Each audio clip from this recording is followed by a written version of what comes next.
Hi guys, welcome back to Unfiltered. We are already at episode 10.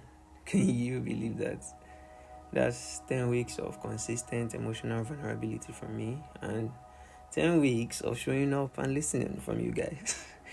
And I want to say a massive thank you to everyone who has stayed on this journey with me.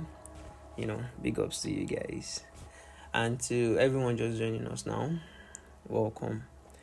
You are in a safe space here, and I'm so glad to have you. This podcast has always been about peeling back layers and speaking truths, messy, real, unfiltered.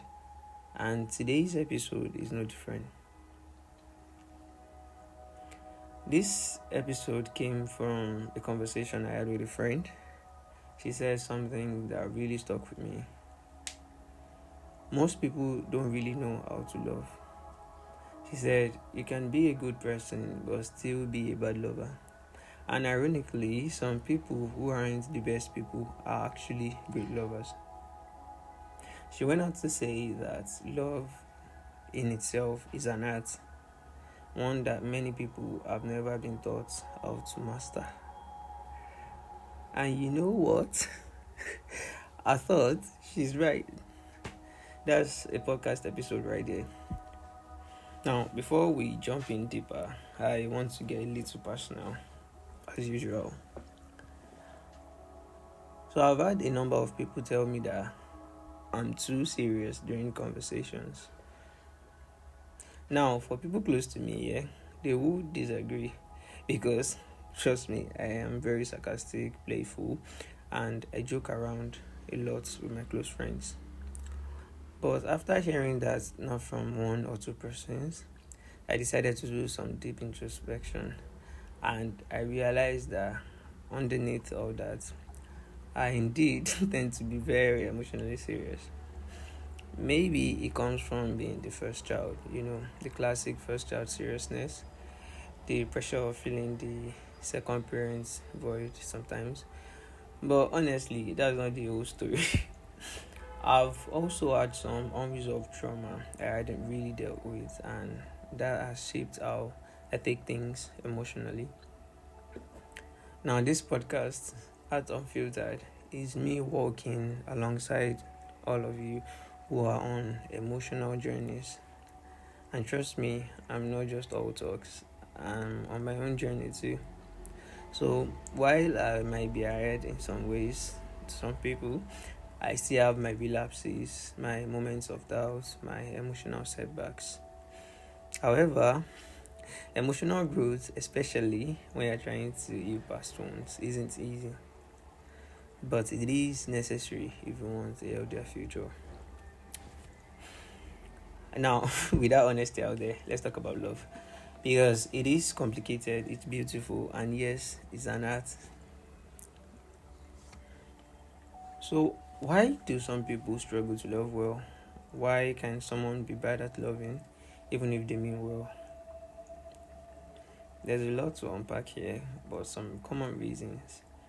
So first, neglect or lack of emotional care growing up. Psychologists have long pointed out that early childhood experience shape how we love as adults. If a person grows up without consistent emotional care, affection, or validation, they might struggle with intimacy or expressing love healthily later in life. Now, let's look at attachment theory for instance. It shows us that insecure attachment styles like avoidant or anxious attachments can make loving and being loved complicated. Then, there are unhealed emotional wounds or trauma. Past hurts can cause people to put up walls or repeat unhealthy patterns. Even if they want to love well, they might unconsciously self-sabotage relationships or keep people at a distance to protect themselves. Also, there is cultural or social conditioning, which has a major role in some cases. Now, sometimes society teaches us dysfunctional rules about love, like love means silence, sacrifice, or control, which can skew how we show up in relationships. Now, don't get me wrong, love does require sacrifices and plenty compromises, but definitely not in ways some of the past generations portrayed it. And finally, there is the lack of emotional literacy. Not everyone learns how to identify, understand, and express emotions effectively. And without emotional literacy, loving can feel clumsy or confusing.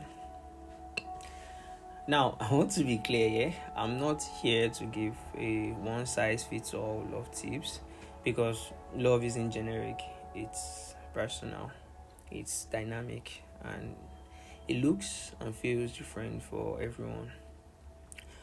But then, some acts of love are almost universal. You can think of them as the textbook acts of love, the essentials that cross cultures and context. First is presence, being emotionally and physically available, showing up, listening deeply. And then there is respect, valuing the other person's feelings, boundaries, and individuality. Then we have the kindness, small acts of care, patience, and gentleness. And then there is consistency. Loving isn't a one-time performance, it's daily. Sometimes in big ways, but oftentimes in small ones. And finally, there is vulnerability. Willingness to be open and authentic, even when it's uncomfortable. Now, all these things are not optional, they are foundational. If we miss these, love struggles to strive.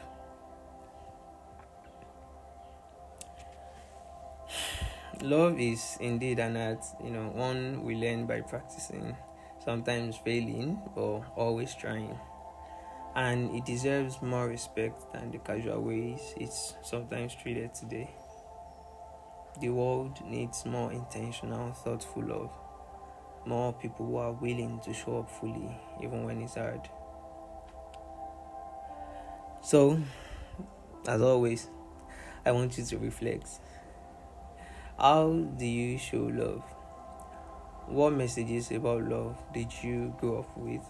And how can you be more mindful of the art of loving for yourself and for others? So if this episode resonated with you, I think you should share it with someone, start a conversation. Because maybe we all need a little reminder that love isn't just something that happens. It's something we create. Thanks for being here. Thanks for loving. And until next time, keep on filtering your heart.